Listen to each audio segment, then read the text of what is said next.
O Estúdio News de hoje vai falar sobre o adiamento das eleições deste ano. Para falar sobre esse assunto, eu converso agora com o desembargador Valdir Sebastião de Nuevo Campos Júnior, presidente do Tribunal Regional Eleitoral daqui de São Paulo. Desembargador, antes de mais nada, muito obrigado pela sua participação aqui conosco no Estúdio News. Eu que agradeço o convite, honrado, e é um dever estar aqui, Gustavo, até para compartilhar reflexões e trazer informações importantes sobre as nossas eleições. Desembargador, eu quero começar justamente com os efeitos que esse adiamento causou nas eleições. As eleições desse ano tinham todo um cronograma. Com a pandemia, esse cronograma foi alterado. Uma das questões é justamente a urna eletrônica, que tem, ao longo da preparação para a eleição, passar por testes. Como é que foi readaptar isso? Esses testes ocorreram? Outros problemas apareceram justamente nesse novo cronograma criado por causa da pandemia, desembargador? Não tivemos prejuízo. É evidente que tivemos que trabalhar dentro de protocolos de segurança. Houve algum tempo em que os cartórios ficaram fechados, mas o trabalho foi retomado, foi feita a manutenção preventiva, foi feita, quando necessária, a manutenção corretiva das urnas.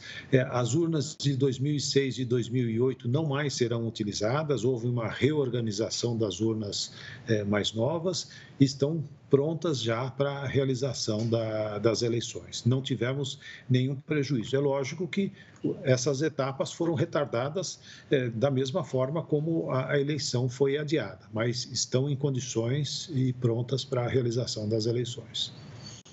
Desembargador, olhando agora para o lado humano, para as pessoas, a relação dos mesários com essa obrigação de ter que estar presente no local no dia da votação. Os selecionados podem ou não ser do grupo do risco? Quem se sentir ameaçado teve a possibilidade de negar a participação como mesário, ou o tribunal, a Justiça Eleitoral buscou justamente pessoas que não se enquadrem no risco por causa da pandemia?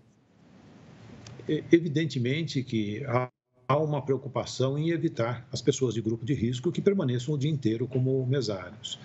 Mas nós tivemos uma adesão muito grande, aqueles que foram convocados, quase que na sua totalidade, aceitaram o encargo, e tivemos uma adesão muito grande dos voluntários, de mesários voluntários. Nós trabalhamos com pouco mais de 370 mil colaboradores nessa atividade, e mais de 50% são voluntários, principalmente depois daquela ação do Tribunal Superior Eleitoral, que contou com a participação do médico Drauzio Varella. Acho que houve uma conscientização de que os protocolos de segurança são suficientes para garantir a saúde de todos e, portanto, nós temos aí tranquilidade, temos até fila de espera de mesários que se candidataram voluntariamente para trabalhar nas eleições. Mas, evidentemente, que aqueles que estiverem num grupo de risco e quiserem pedir a substituição, basta se dirigir ao cartório para fazer essa solicitação. Mas não tivemos um número muito significativo, né?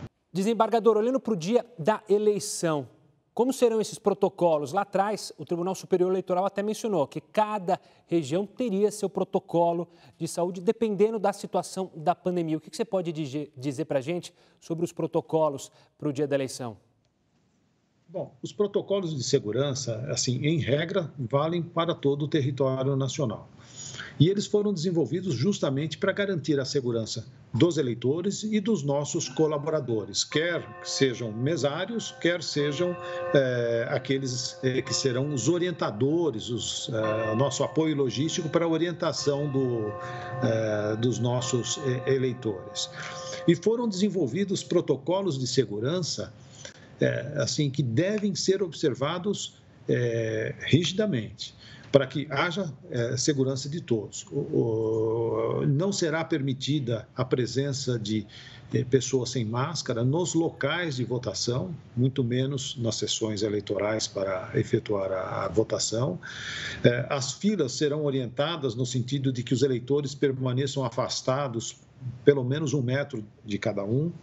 Recomenda-se que o eleitor não vá acompanhado, salvo aquele que necessite de de um acompanhamento especial.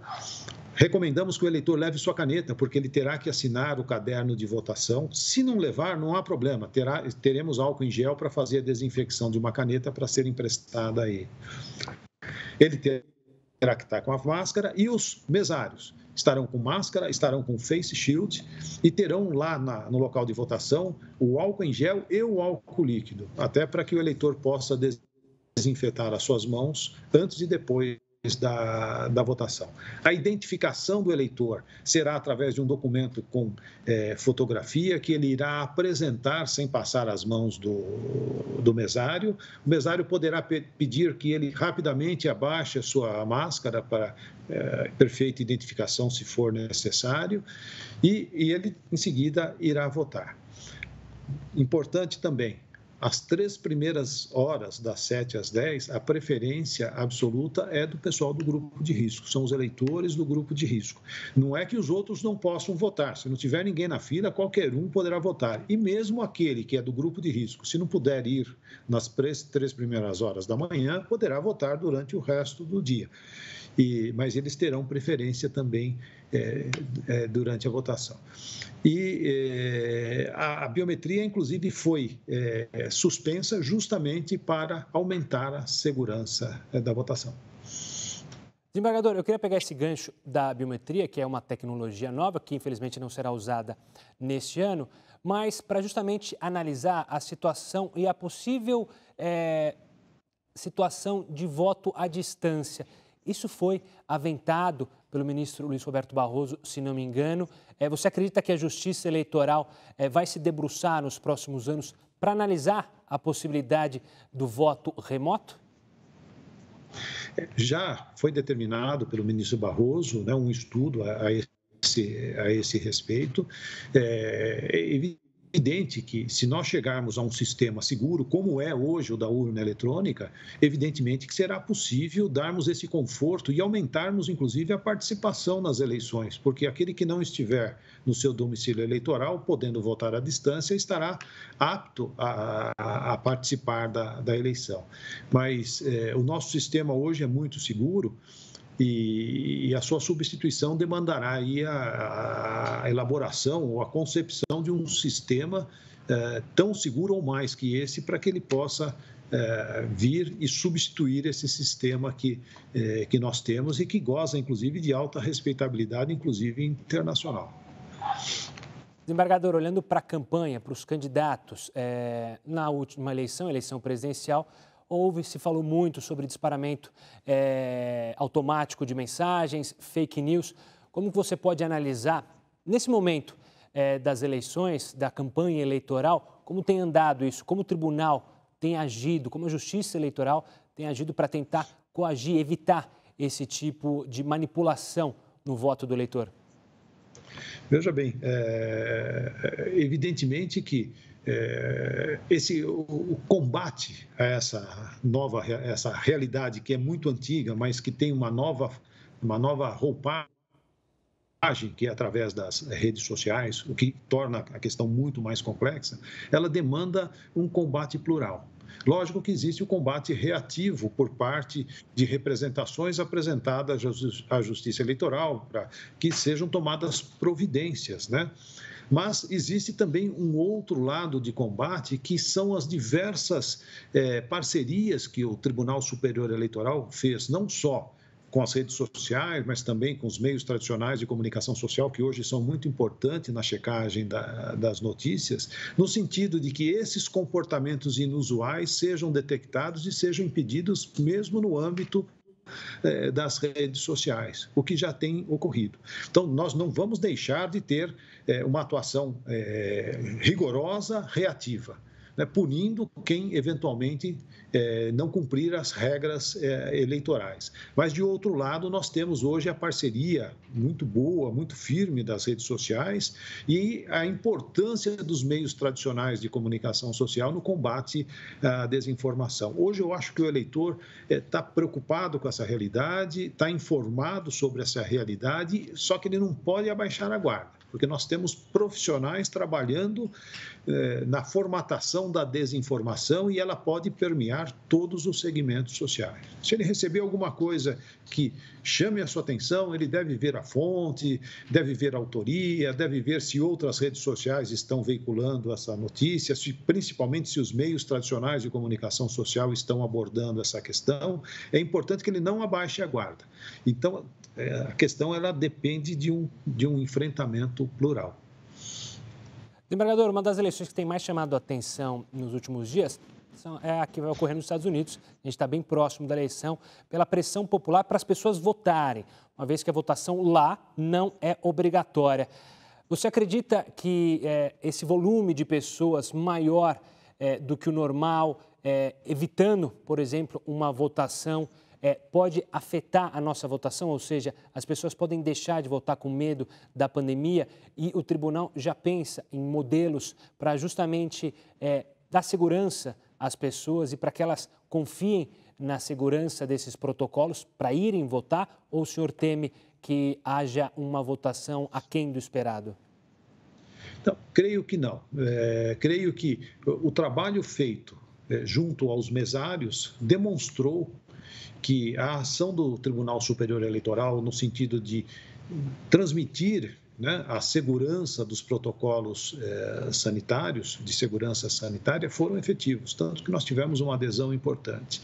E já está também em desenvolvimento uma nova ação, agora com a participação do médico Dr. Roberto Calil, no sentido de mostrar que esses protocolos vão dar segurança não só aos mesários, mas também aos eleitores. Creio eu que nós não enfrentaremos nenhuma abstenção além daquela tradicional, normal, que gira em torno um pouco mais, um pouco menos de 20%. Desembargador, muito obrigado pela participação aqui conosco no Estúdio News para falar sobre as eleições deste ano. Um forte abraço e até uma próxima. Muito obrigado, foi um prazer, uma honra e um dever estar aqui com os senhores. E agora eu converso com Rosana Richman, infectologista do Instituto de Infectologia do Hospital Emílio Ribas. Doutora, obrigado pela participação, seja bem-vinda ao Estúdio News. Imagina, é um prazer estar aqui com vocês. Doutora, vamos começar tentando tranquilizar justamente os eleitores para essa eleição. Porque esse processo de votação tem vários riscos, né? A fila, a aglomeração que pode se criar, a questão dos botões de se clicar, tem várias preocupações e vocês infectologistas imagino que estejam muito preocupados com esse processo todo, não? Lógico, toda vez que você tem a chance de aglomerar pessoas completamente diferentes, né, que não vivem junto, que não tem, lógico, você tem o risco de ter a transmissão. Eu te diria que a nossa principal preocupação é realmente em aglomeração, muito mais do que os botões, do que a urna em si. Eu acho que é muito mais a história do ambiente, principalmente a transmissão respiratória através de gotículas, daí sim a nossa preocupação maior. Por isso que é extremamente importante a gente ter o que a gente tem chamado de alfabetização sanitária, ou seja, cada um de nós precisa aprender quais são as regras sanitárias básicas para que a gente possa ter uma eleição sem grandes surpresas e sem correr risco. A gente acompanhou nessa reabertura pós-pandemia, ou durante a pandemia, nessa reabertura gradativa, restaurantes não, mas mercados e supermercados deixando horários específicos para o público mais velho, para os idosos. Essa seria uma linha para tranquilizar, principalmente parte dessa população que, claro, tem o direito e quer votar, mas existe a preocupação justamente por serem do grupo de risco? Sem dúvida, porque você tem que imaginar o seguinte, que essa população mais vulnerável está se expondo muito menos, está muito mais em casa. Então, você misturar essa população mais vulnerável com a população mais jovem que vai trabalhar e não está tão resguardado, você sim corre o risco da maior circulação do vírus. Então, eu acho bem razoável, sim, você deixar horários específicos como uma opção para os grupos mais vulneráveis, seja pela idade, seja por alguma doença de base, Ou seja, você faz um horário específico, lógico, respeitando todas as regras, eu acho que é, sim, muito bem-vindo. O que não pode, claro, é deixar de ter o direito de votar. Isso é um direito de qualquer cidadão brasileiro, isso a gente precisa garantir. Então, lógico, só que você tem que garantir com segurança. Outra questão que, claro, preocupa são as pessoas que vão trabalhar durante as eleições, o exemplo dos mesários. Eles também deverão seguir um protocolo rígido para justamente não terem problemas ali com a doença, uma possível infecção entre eles, né? Sem dúvida. Eu acho que essa orientação toda, essa educação toda, eles vão ter que ter um treinamento, porque é tudo muito novo. E quando eu digo tudo muito novo, é para todos nós. Você está trabalhando de um jeito diferente, eu estou trabalhando de um jeito diferente. Então, é muita novidade. E a eleição vai ser a primeira eleição durante a pandemia. Então, nós também vamos ter que fazer todo um treinamento com os mesários. Lógico, eu não vou pegar ninguém do grupo de risco para ser mesário, é uma coisa voluntária, mas daí é o bom senso de você, se você tiver risco, você não se candidatar. E nesse treinamento que vai ter que ser feito com os mesários, é no sentido de você, de novo, manter o distanciamento, respeitar um fluxo dentro da sala, então vai ter que ter uma rota muito bem desenhada, a pessoa entra, mostra o seu documento, vai lá, higieniza as suas mãos, então eles têm que ser treinados para que esta rotina do eleitor seja cumprida. O eleitor não sabe exatamente como ele tem que processar lá dentro, agora o mesário, claro que tem. O importante para o mesário, eu se fosse mesário, eu seguramente ia ver a parte de ventilação da sala. Como eu vou ter que passar algumas horas lá dentro, claro, de máscara, de face shield, se for o caso, etc., eu gostaria muito de saber se a sala que eu vou estar tem janela e deixaria janelas abertas. Acho que esta ventilação, para quem vai ficar muitas horas, Gustavo, a gente tem que lembrar que o risco da transmissão do novo coronavírus tem a ver, claro, com a história do distanciamento, a quantidade de vírus que eu sou exposta e o tempo que eu sou exposta. Então, como o mesário vai permanecer um tempo maior dentro desse ambiente, a ventilação desse ambiente é extremamente importante. Doutora, a gente pode imaginar um cenário um pouco mais tranquilo em novembro em relação à pandemia, aos números da pandemia, aos números de mortes e de casos? A gente consegue ter um prognóstico? Gustavo, imaginar, como você me perguntou, a gente pode. Se a gente for seguir a tendência que nós estamos vendo neste momento, e principalmente em vários locais do nosso país, só que nós temos que lembrar que esse país tem dimensões muito grandes. Então, não necessariamente, eu não espero que o Brasil inteiro esteja na mesma situação epidemiológica em termos de transmissão ao mesmo tempo. A gente, desde o início da pandemia, a gente está vendo coisas diferentes. A gente vê mais uma região, menos na outra, onde não tinha, agora tem, e assim vai. Então, esta vigilância epidemiológica, para a gente detectar onde estão os casos, onde não estão, é fundamental e que permaneça enquanto permanecer o vírus. E isso a gente sabe que não vai ser tão rápido. Então, eu te diria que eu imagino, sim, um cenário melhor, porque quanto mais o tempo passa, a gente tem mais, primeiro, um número maior de pessoas que já se infectaram e que a gente, até então, está imaginando que elas não vão reinfectar. Claro que esse risco está sendo descrito atualmente que ele é possível, mas ele é completamente exceção à regra. Dois, essas etiquetas todas sanitárias, a gente já teve tempo suficiente para treinar e saber como é que está.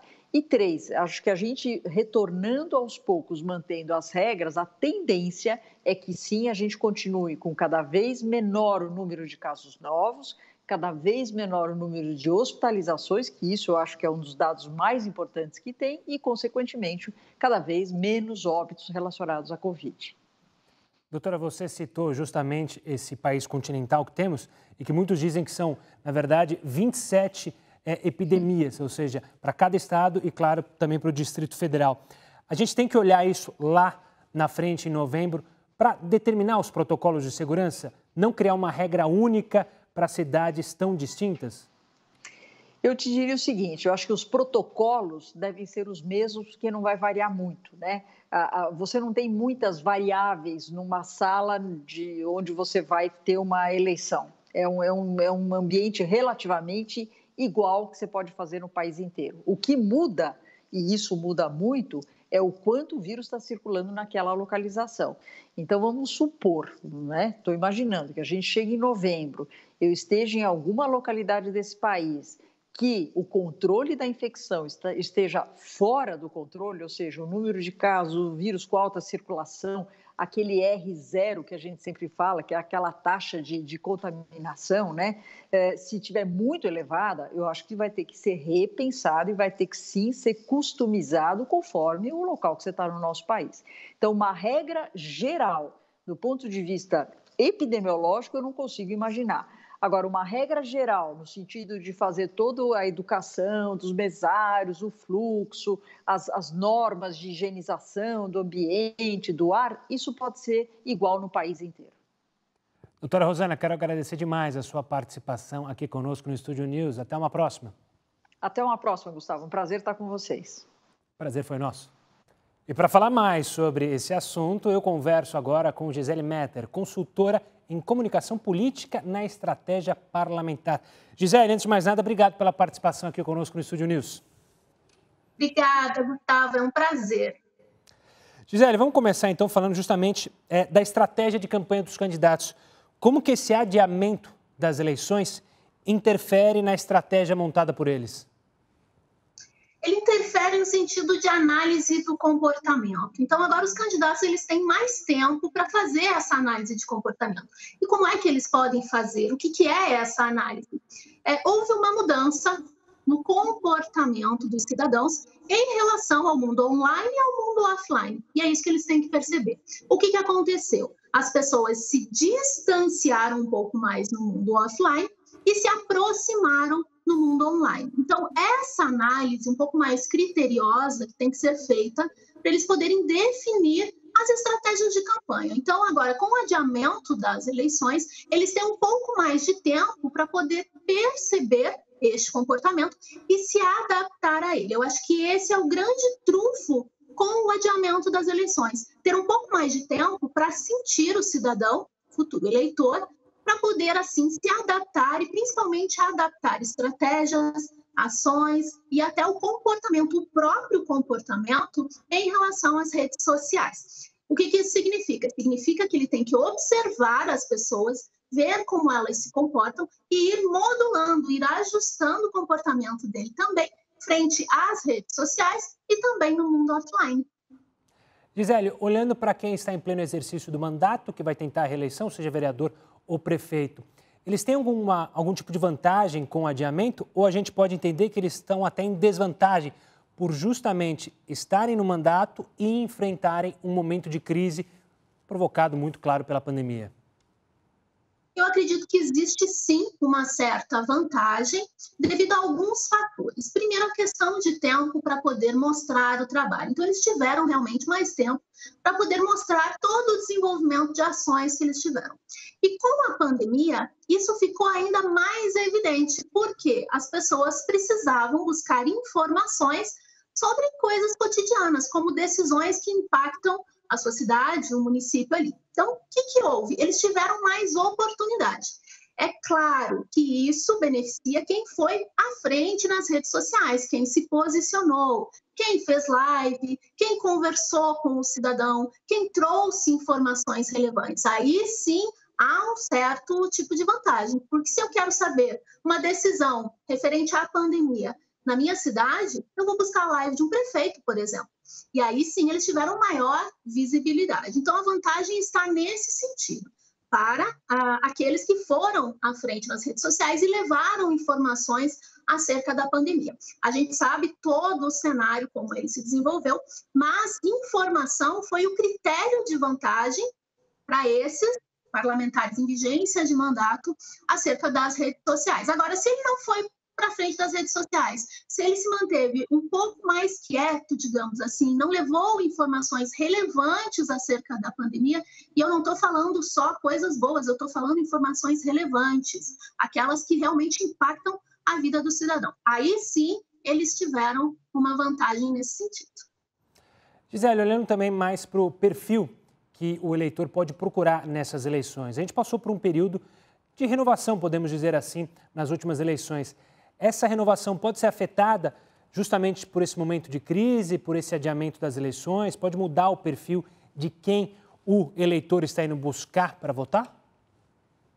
Gustavo, eu acredito que sim, no sentido de humanização, no sentido de comportamento também do candidato. O que aconteceu? A pandemia, ela trouxe muito para o digital a questão da humanização. Então, um candidato que ele for mais humanizado, que ele trouxer elementos de humanização, e eu já vou falar para você o que são esses elementos, eu acredito que eles terão vantagem sim, porque isso gera conexão. Então, a grande questão, se eu pudesse dar uma dica ao candidato hoje, seria justamente isso. Seriam duas coisas: a análise do comportamento das pessoas e a questão da autoanálise também, da humanização, da autenticidade.